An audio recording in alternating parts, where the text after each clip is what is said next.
নেশাদার দ্রব্য পান করার পরে যদি বলে হবে না, একদিন 2 দিন 40 দিন পরে কিছু বললে হতে পারে। রাসূল সাল্লাল্লাহু আলাইহি সাল্লাম বলেন, শারবুল খামরে কাবেদে ওয়াসানিন, নেশাদার দ্রব্য পান করা মূর্তি পূজার মতো পাপ। সরস্বতী, ভগবতী, কালী, দুর্গা এদের সিজদা করলে যেমন পাপ হয়, নেশাদার দ্রব্য পান করলে তেমন পাপ হয়। আমি অনুবাদক, আমি একজন অনুবাদক মাত্র। এইভাবে রাসূল সাল্লাল্লাহু আলাইহি সাল্লাম বলেছেন, আপনাকে আমি অনুবাদ করে দেখাচ্ছি মাত্র। পাপ হিসাবে পৃথিবীর আর কোনো পাপকে আল্লাহর নবী এইভাবে বলেননি।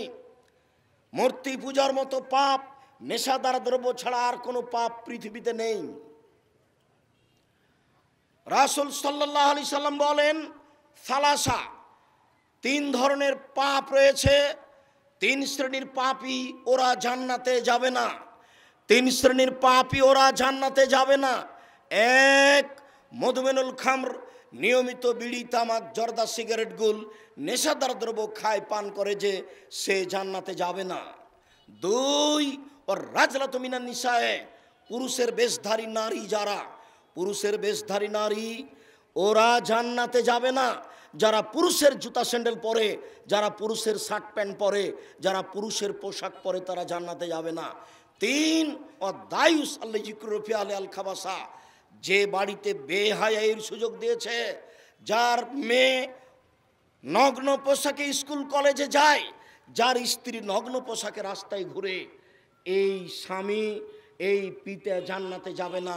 এ হচ্ছে দায়ুস।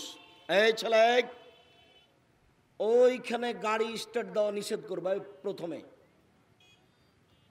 এখান থেকে গাড়ি গড়িয়ে নিয়ে যেতে হবে মোটরসাইকেল, তারপরে গাড়ি স্টার্ট দিবে।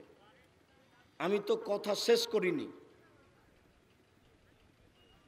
ওখানে গাড়িটা থামিয়া বলবে যে ঢং দেখাচ্ছেন, ঢং শুরু করেছেন। এতক্ষণ পর্যন্ত কেসা কাহিনী চলছিল, সেই জন্য অপেক্ষা হচ্ছিল, এখন ঢং শুরু করেছেন। এই ছেলে, যাও ওখানে মোটরসাইকেল স্টার্ট দিতে দিবা না, ওই দিকটা ঘুরিয়ে নিয়ে যাবে, আমি যেন শুনতে না পাই। দোকানদার হলো কোনো দোকানদার যেতে পাবে না, আর বেচা হয়ে গেছে চলে যেতে হবে। ও একজন পশু, ও হিন্দু নাকি? ও কথা শুনতে পারে না এখানে? যাও তোমরা নিষেধ করো, আর বেচা হয়ে গেছে, তাকে চলে যেতে হবে। হোঁচলা কোথাকার। দুটা কথা শোনা যায় না? এতক্ষণ তো তুমি বাজারই করছিলে, কেনা বেচা করছিলে, এখন তোমার একটু ধৈর্য ধারণ করতে ইতস্তবোধ হয় কেন, শরম বোধ হয় কেন? তুমি নিজেকে মুসলমান মনে করো না? তুমি হিন্দু নাকি? তোমার একটু শরম হয় না কেন? তোমার একটু লজ্জা হয় না কেন? তোমার একটু হায়া হয় না কেন? তোমার জন্য তো আমি এসেছি বেটা। এরা তো উচিত ছিল এদের এখানে দোকানপাট বসতে না দেওয়া। সামান্য একদিনের প্রোগ্রামে দোকানপাট কিসের? যার কারণে আমি মাঝে মধ্যে বলি যে এত শক্ত হওয়ার পরেও বিচারের মাঠে আমি টিকতে পারবো, এটা আমার মনে বলে না। কেননা বক্তব্যের সাথে এরকম মেলার কোনো মিল নাই। বক্তব্যের সাথে এত পয়সা খরচ করে প্রস্তুতির কোনো মিল নাই। ধর্মের সাথে এগুলোর কোনো মিল নাই। কেসা কাহিনীর সাথে মিল নাই। যেই গ্রামে প্রোগ্রাম করলাম সেই গ্রামে বউ, বেটি, জামাই একেবারে ভর্তি। সেই আসর থেকে সেলিকা নিয়ে দুলাভাই গল্প করছে, আর আমি এখানে বক্তব্য দিচ্ছি। তাহলে এর জবাব কে দিবে? কত কি কিনে ঘুরে বেড়াচ্ছে ওই জামাই, সেলিকা রেখে নিয়ে বউকে নিয়ে বাজার করে বেড়াচ্ছে। রাস্ত মেলা, এর জবাব কি দিব? আমি আব্দুর রাজ্জাক বিন ইউসুফ মাঝে মধ্যে আমার ধোকা হয় যে বিচার মাঠে টিকতে পারবো এমনটা আমার মনে হয় না। কেননা এর আমি কতটুকু প্রতিবাদ করলাম, যদিও আমি লিখেছি বক্তা শ্রোতার পরিচয়, ওই জন্য ওই বইটা লেখা হয়েছে বক্তা শ্রোতার পরিচয়। কে বক্তা আর কে শ্রোতা একটু দেখা দরকার। ওই জন্যই বইটা লেখা হয়েছে তাফসির কি মিথ্যা হতে পারে? তাফসির কি মিথ্যা হতে পারে? ওই বইয়ে যা তাফসির আছে সবই মিথ্যা। মানে এসব পরিস্থিতির সাথে ধর্মের মিল নেই, গোটাটাই মেলা। আমরা যেখানে কাজ করছি সেখানেও তাই। আমরা যে এখান থেকে মুক্ত, আমি এই কথা বলি না। আজকের প্রোগ্রাম যে এরকম, এই কথা নাই। প্রায় 99% প্রোগ্রামই এরকম। যার কারণে আমার খুব সন্দেহ হয়। শুধু যে হুজুর বিপদে পড়বেন তা নয়, যারা সমর্থন করছে তারাও বিপদে পড়বে, যারা করছে তারাও বিপদে পড়বে। বিচার তো একদিন হবেই, বিচার তো খুব কঠিন হয়ে যাবে।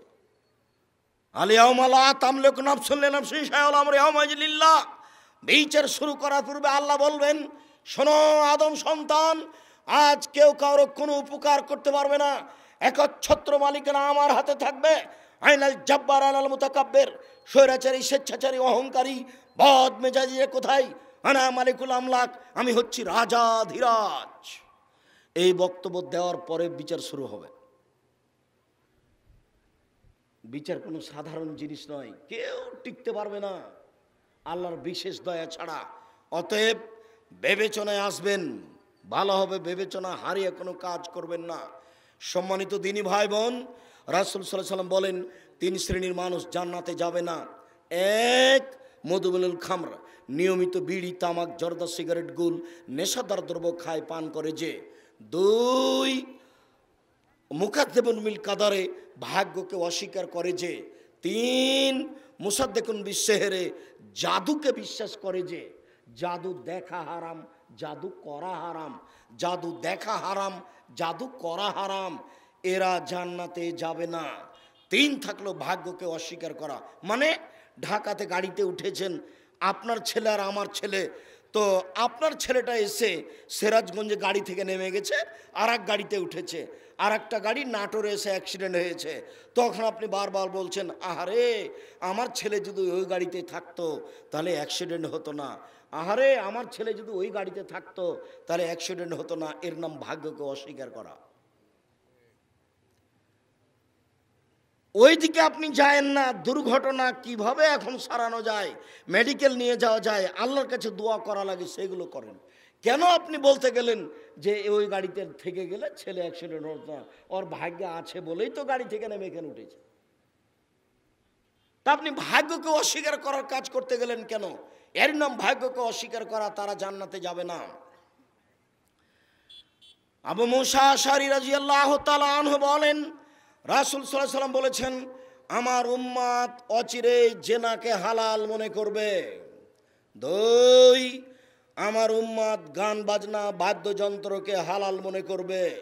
তিন, আমার উম্মত নেশাদার দ্রব্য পান করাকে হালাল মনে করবে। চার, আমার উম্মত রেশমি কাপড়কে হালাল মনে করবে। মখমল চাদর বিছানে দিতে একটুকু দ্বিধা করে না। সিল্ক জাতীয় কাপড় দিয়ে জামা পায়জামা করতে দ্বিধা করে না। শুনুন, ভাতিজার সাথে মেয়েকে ঢাকা পড়তে পাঠাতে একটুকু দ্বিধা করে না। জামাইয়ের সাথে মেয়েদেরকে পাঠাতে একটুকু দ্বিধা করে না। আমার উম্মত জেনাকে হালাল মনে করবে। এই কথা মুহাম্মদ সাল্লাল্লাহু আলাইহি সাল্লাম বলেন। গান বাজনা আমার উম্মত হালাল মনে করবে। আজকে গান বাজনা পাপের কাজ নয়। সব দোকানে বাজনা বাজে, সব ঘরে বাজনা চলে, সব দোকানে বাজনা বাজে, সব ঘরে বাজনা চলে। একটা বাড়ি যদি 5 তলা হয়, সেখানে যদি 30টা রুম থাকে, প্রায় 20টা রুমে টিভি চলছে, বাজনা বাজছে। আমার উম্মত বাজনাকে হালাল মনে করবে। রাসূল সাল্লাল্লাহু আলাইহি সাল্লাম বাজনার শব্দ শোনাই ছেলে ঘুমিয়ে গেছো নাকি দেখো। রাসূল সাল্লাল্লাহু আলাইহি সাল্লাম বাজনা শুনে আঙ্গুল কানের ভিতরে ঢুকে দিয়ে রাস্তা থেকে দূরে চলে গেলেন। দূরে সরে গিয়ে বলছেন, আব্দুল্লাহ ইবনে উমর, জি হাল তাসমা শায়ান, তুমি কি এখন কোনো বাদ্যযন্ত্র শুনতে পাচ্ছ? কালালা। আব্দুল্লাহ ইবনে উমর বললেন, জি না, এখন শুনতে পাচ্ছি না। ফারাফা ইসবাইহি মিন উজনাইহি, তখন তিনি তার 2 আঙ্গুলকে 2 কান থেকে সরিয়ে নিলেন। কি বুঝলেন? আমি যে বলেছি ওই বাপ মা অশিক্ষিত। আরে বাপ মা 2 দিকে বসে আছে, আর ছেলের 2 কানে ইয়ারফোন লাগা আছে। কোথাকার গান চলছে? ইন্ডিয়ার গান চলছে, অথচ বাপ মা 2 দিকে বসে আছে। এই বাপ মাই পশু, এই বাপ মাই গরু ছাগল, এই বাপ মাই পশু প্রাণী। বুঝেও বুঝে না ওরা, অন্তর আছে বুঝে না, দেখেও দেখে না ওরা, চক্ষু আছে দেখে না, শোনেও শোনে না ওরা, কান আছে শোনে না। উলায়েকা কালানাম, তারা পশু প্রাণীর মতো, তারা গরু ছাগলের মতো, তারা কুকুর শ্রীগালের মতো, বালু হাজাল বরং তার চেয়ে খারাপ। আবু মুসা আশআরী রাদিয়াল্লাহু তাআলা আনহু বলেন, রাসূল সাল্লাল্লাহু আলাইহি সাল্লাম বলেছেন, আনাস রাদিয়াল্লাহু তাআলা আনহু বলেন, রাসূল সাল্লাল্লাহু আলাইহি সাল্লাম বলেছেন, লা ইয়াকুনানা ফিয়া হাযিল উম্মাহ খাসফুন মাসখুন কাজফুন, অচিরে আমার উম্মতের উপর তিনটি বিপদ নেমে আসবে, তিনটি পাপের কারণে। আমার উম্মতের উপরে তিনটি বিপদ নেমে আসবে, তিনটি পাপের কারণে। আমার উম্মতের উপরে তিনটি বিপদ নেমে আসবে, তিনটি পাপের কারণে। এক, আকার আকৃতি পরিবর্তন হবে। সন্ধ্যায় ছিল মানুষ, সকালে হবে সোর শুকুর বানর। দুই, ভূমিকম্প হবে। তিন, সমস্যা নেমে আসবে।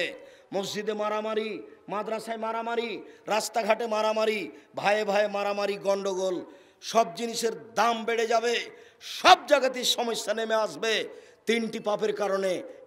এক, এই যা সারেবুল খমরা, যখন তারা নেশাদার দ্রব্য পান করবে। দুই, অত্যাখাজিল কায়নাত, যখন মেয়েরা নাচবে।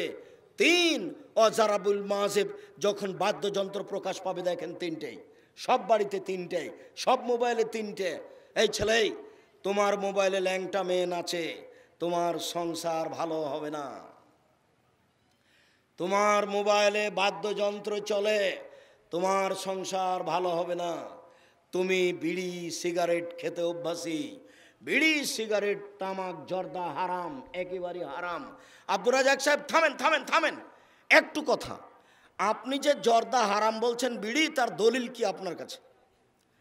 দলিল হলো আল্লাহ রাসূল বলছেন, মাসকারা কাসিরুহু ফাকালিলুহু হারাম, যে জিনিস বেশি খেলে বিবেকের ক্ষতি হবে তার কমও হারাম। তো 500 বিড়ির মশলাকে বের করে একজন মানুষকে খাওয়াই দেন তো দেখি, ওর যদি বিবেকের ক্ষতি হয় তাহলে ওই বিড়ির একটা কণাও হারাম।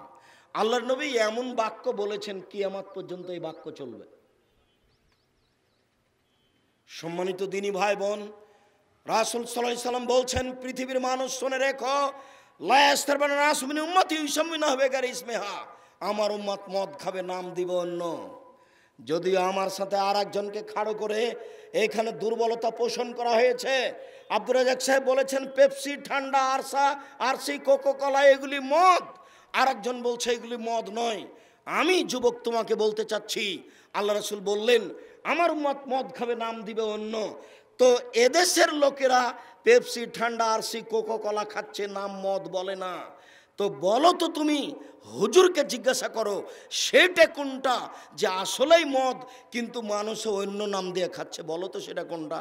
আমি বলছি আরসি, পেপসি, কোকোকোলা, ঠান্ডা, কিন্তু হুজুর বলছেন এগুলো নয়। তো হুজুরকে তুমি জিজ্ঞাসা করো সেইটা কোনটা যে মানুষ মদ খাবে কিন্তু নাম দিবে অন্য।